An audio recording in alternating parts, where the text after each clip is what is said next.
Ontiveros nga, di ba sinasabi niya, Opo. hindi naman sinasabi ni Reginald Tongol na he speaks for the entire Senate. Walang makapagsasalita. Oh. Not even the Senate President can speak for the entire Senate. At in fairness kay Tongol, wala naman siyang sinasabing ganon. Opo. Ito lang ang sinabi ni Tongol, hindi ko nga malaman. Naka-observation lang niya yun. Oo, at saka tama yun ni. Sabi niya, kasi gusto ni Risa, magsumpa na yung mga bago sa Senate President. Eh teka muna, hindi pa nga nagko-convene. Yeah. Yung 19th Congress, functus officio, tapos na. Tapos na. Wala na yun, 20th na. Nasaan ang Senado? The Senate can only act collegially. Oo.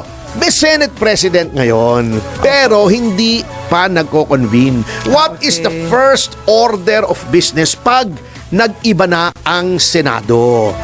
Although continuing body ang Senado, the composition changes. Anong unang-unang gagawin?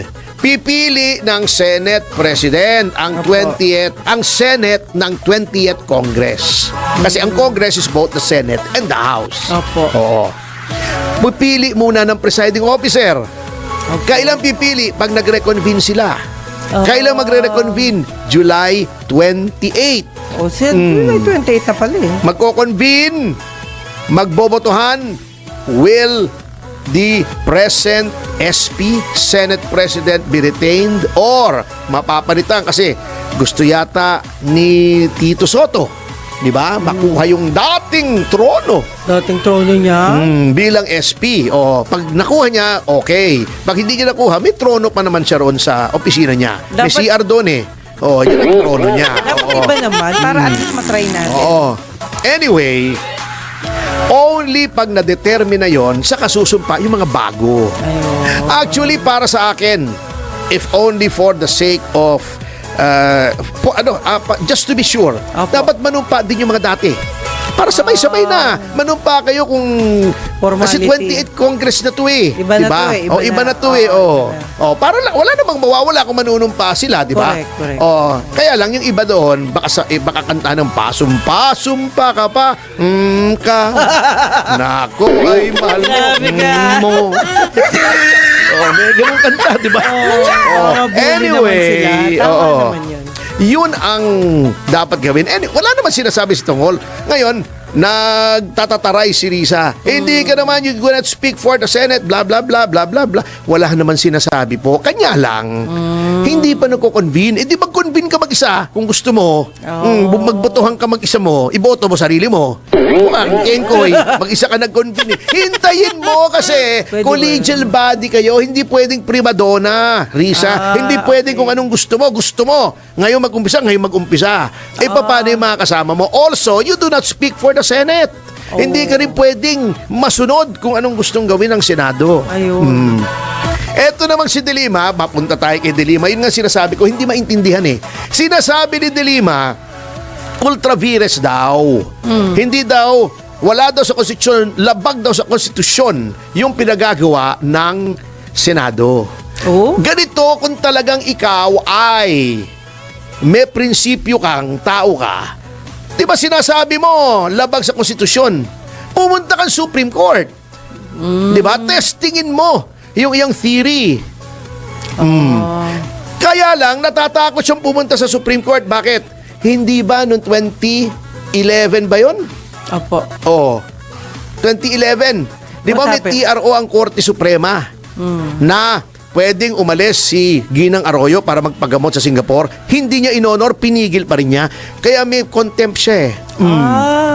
O, di ba umamin siya na siya ay nakiapid sa asawa ng may asawa? Na yan ay labag sa unang Korinto 6, ang talata ay 9. Anyway, labag din yan sa Code of Professional Responsibility. Umamin siya. O, hindi ko alam kung meron na confidential ito, pero baka meron siyang action, administrative sanction or administrative case tungkol doon. Di natin alam. Opo.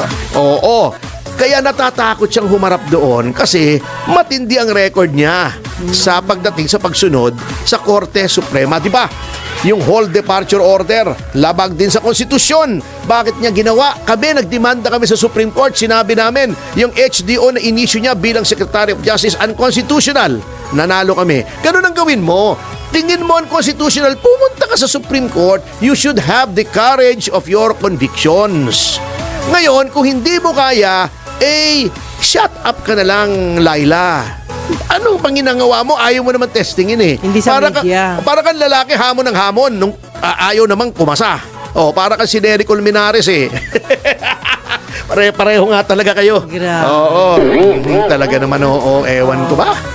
Pero attorney, di ba bagong Pilipinas ngayon? Ano daw, may nagtanong lang ha? Bagoong Ano Pilipinas. daw po ang Mabaho bago sa Pilipinas ngayon? Alin? Sa iyong palagay. May bago bang nakita ka?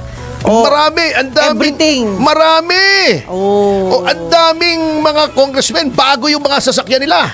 Bago lang. Bago yung mga bahay nila. Bago yung mga nobya nila. Bagong Pilipinas talaga. Bago yung mga damit nila. Di ba si Auntie Claire, every time nag-impression, bago ng bago. Ano tawag doon? Patadyong ba yun? Yung may ganun, Maria Clara, ano tawag doon? Maria Clara, siguro kasi Claire siya eh, di ba? Claire. Di ba? Nung tinatanong siya, 4,000 na daw na barangay ang drug-free. Tinanong sa kanya, ano-ano mga barangay doon? Malay ko ba? Ala? Hindi, nandiyan na sa YouTube, hanapin mo. Sinabi So, sabi niya, may napagawa ng mga rehabilitation centers para sa mga drugs, sa mga drug addicts. Tinanong siya, ano-ano ho yung mga address? Hindi ko alam. Sinabi niya yun talaga? Hindi, hanapin mo. Grabe. Swear. I-fact check mo ko. Sige. Kasi naman kayo, mga reporter, yung mga kapatid ko sa media, kayo naman ang sasama ng ugali nyo. Bakit? Sinabi na nga sa inyo kung ilan, gusto nyo pang malaman kung saan. Pampira kayo. Ano ba namang klaseng mga tao kayo? Dapat maghanap kayo. Masyado kayong matanong eh. So, huwag na kayo magtatanong, lalo na pagka si Auntie Claire. Oo na lang ng oo, tango na lang kayo ng tango. Di ba? 4,000. Wow, 4,000. Gano'n na lang kayo. Alam mo ba, sir, yung nangyari kay Net25? Eden Santos. Oo. Nagalit sa kanya. Bakit? Yung Malacanang press corps. Ewan ko. Bakit magagalit sa kanyang Malacanang press corps? Hindi ba papel ng press na magtanong? Kaso nga yung tanong niya parang hindi nagustuhan. Bakit hindi magugustuhan? Anong hindi maganda sa tanong? Sinasabi mo, meron. Pina-fact check kita. Di ba? Ayun. Parang yun, sabi na, 36,000 na pinatay, EJK. Amin na pangalan. Ganon yun eh. Hindi pwedeng, basta nasabihin ko na lang, di ba? Sabihin ko, ako Mr. Sex Appeal ako. 4 na po ang naging girlfriend ko. Anong pangalan? Hindi pwedeng gano'n wala, hindi ko alam. Pwede pa yun. Pwede yun mga kasama. Pag ikaw ay nag-claim ng something, ikaw ay public official, binibigay mo sa press, be ready for questions. Hindi dapat magalit sa kanya. Baka si Claire lang nagalit sa kanya, hindi maaaring magalit yung mga kapatid natin sa hanap buhay sa isang reporter na ginagawa lamang ang kanyang trabaho. Anong gusto nyo? Walang tanong. Ayun lang. Wag na lang kayo mag-press briefing. I-email nyo na lang yung mga gusto nyo yung mga gusto nyo sabihin, di ba? Walang kakwenta-kwenta. Ay, nako. Anyway, di ba? Nagsalita na sila sa pamamagitan ng kanilang spokesman noon na bakit ganito ang trend ng paggamit ng pera. Puro AKA, puro AX, puro ayuda, walang infrastructure. Kasi ang unang-unang tinatamaan ng lack of infrastructure katapos ng yung general public, mga negosyo. Correct. Kasi kung ikaw may negosyo, syempre gagawa ka ng kalakal. Hindi ka naman hindi naman para sa iyo ang gumawa ng kalye, gumawa ng tulay, gumawa ng airport. Paano i-move yung kalakal mo? Di ba? Pag walang kalye papuntang mga provinces, paano mo i-electrify? Paano yung negosyo mo na yung kuryente, yung power, katulad ng Aboitiz, di ba? Pag walang pier, paano ka magkakaroon ng arastre, katulad din na Razon, di ba? Pag walang kuryente roon sa isang lugar, walang kalye, liblib, paano ka magkakaroon ng bangko? Di patay na yung mga bangko ng mga Zubel de Ayala, yung mga yung SM, yung BDO, yung mga Yuchenko, Di ba? O, kamote na. Yung, Pakpay oo, na. yung BPI. O, Opo. eto, hindi na natakatiis talaga. Nagtitimpi na palagay ko matagal na ito. Siyempre, ang mga negosyante, natural yan, Ma'am Jubes. Opo. Ayaw nilang nagagalit sa kanila ang pamahalaan. Siyempre, baka ipitin sila. Laging Diba? ganun, ano? Oo, laging ganun. Pero, eto, This time. nagsalita na ang PCCI, yung Philippine Chamber of Commerce and Industry, na wala daw transparency at walang consultation sa business sector yung national budget. Actually, siyempre, ang nagseset ng direksyon kung saan ang orientation ng isang administrasyon, yung executive, Opo. nagpo-propose siya ng budget, di ba? Opo. Yung National Expenditure Program, galing yan sa Pangulo. Kasi siya yung executive eh. Correct. Sasabihin niya, pinag-aralan po namin ng Department of Finance, ng NEDA, yan, ng ibang mga grupo tungkol sa development, sa economics ng ating bansa. Etong mga kailangan tulay, kailangan flood control, etc. Ito ang proposal namin. Yun. Yan, iisa-isahin yan, hihimayin yan ng lehislatura. Bakit? Dahil ang lehislatura, according to the Constitution, holds the purse strings. Sila ang bantay, ang nagbabantay sa kaba ng bayan. Titignan na, ito masyadong mahal, bawasan. Ito, mas kailangan ito, halimbawa, edukasyon, dagdagan. National defense, binubuli tayo ng China, kailangan dagdagan. Ito hindi eh. Tinanggal nila yung mga sa military, yung modernization, Binawasan lahat etc. po. Nilagay nila akap. Insertion pa, oh. Kita mo, nagalit itong PCCI. Hindi po ako nag-compute nito, ha, itong mga negosyante. Sabi nila, ang total na congressional insertion pala, yung nilalabanan namin Yes. ni Speaker Alvarez, di ba? A few months back, nagdemanda Opo. kami. Kanya lang, sabi ng ombudsman, teka muna, hintayin natin yung Supreme Court. Ayun. Grabe, 797 billion ang isiningit. Ala, Di ba kaya nga sabi ko, si Speaker Romualdez pala, mahilig sa singit. Ang daming isiningit eh. Hindi, magsingit. Mahilig sa singit sa budget. Oh, eto ha, sa 797 billion na ito. Alam mo kung magkano ang sa DPWH, kaya ang DPWH ay naging pinakamalaki ang budget, hindi ang education as mandated by the Constitution. Hulaan mo, sa 797, billion din. sa 800, bali 800, round figure. Oh. Alam mo kung magkano nilagay out of 800 billion insertion? 410 billion. Higit nun, sa ah. kalahati ng total insertions. Grabe. Kaya ang sabi ng Pangulo ng PCCI, sabi niya, and I quote ha, alam mo, masakit man sabihin, but the budget is becoming the source of corruption. Hindi na tayo nagsasabi niyan. Hindi Sila na na. opinion yan ni Attorney Ferdy Topacio na isang payak na abogado lamang.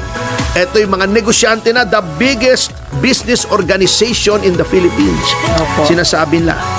Ayan, sabi pa ni PCCI President Yunina Manjo, ang dami nilang pinasok na even kami nakikita namin. Hindi na tinatago. Lantara na, Freycinet Republic, di ba? Pakapala na ng muka. Hindi na nakatiis. Dati yan, tahimik talaga ang business kasi baka balikan sila eh. Madaling balikan kung ikaw ay pangulo. Galing kasi negosyante. Kung talagang gusto mong mag-toe the line, ha? Katulad ng ginawa ni Pangulong Duterte, ito, hindi nagbabayad, lusyutan. Bayaran mo yung utang mo, kundi wala nang lalanding na aeroplano mo sa NAIA. Di bayad agad. Ikaw, bayaran mo to, kundi bukas, sarado ka. Sarado. Pero ginamit sa maayos. Pwede mong ipitin itong mga negosyo, pero ito hindi na nakatiis. Grabe. Hindi kayo na-overlook lang. 797 million. Kung siguro mga 10 million, 20 million. Pwede. Actually, sinasabi ko nga, dati naman nag-i-insertion. parang tradisyon na yan. Pero, hindi naman ganito kagrabe. Kanya-kanyang diskarte yan eh. Hinahayaan na nga. Although, masama pa rin yun. Pero hinahayaan na as a way of life. Pagdating ng budget, pagdating na galing sa Senate, may mga kanya-kanyang congressman, pakurot naman dito, pakurot naman doon, project, papogi lang sa aking mga constituents. Hinahayaan na nga. Pandagdag. Pero ito, grabe. Grabe, 797 billion. Grabe. Paano na yan? Ewan ko. Pati yung AFP modernization, kita mo ha, yung AFP modernization natin, anong nangyayari? Ang China nakakagawa every year. Yung isang ano lang, kasi syempre, confidential yan eh. Military secret yan eh. Opo. Lahat ng bansa, hindi mo sinasabi kung anong eksaktong dami ng iyong military assets. Para hindi alam nung kabila, di ba? Sabi ni Sun Tzu, yung Art of War, all war is based on deception. Lahat ng gera, lokohan yan. Hindi mo sasabihin kung nasaan yung mga tao mo, kung anong meron kang armas. Tama. Pero yung isa lamang na pagawaan ng barko sa China, alam mo ba, ang shipbuilding capability ng China laban sa Amerika ay mas mataas ng 200 times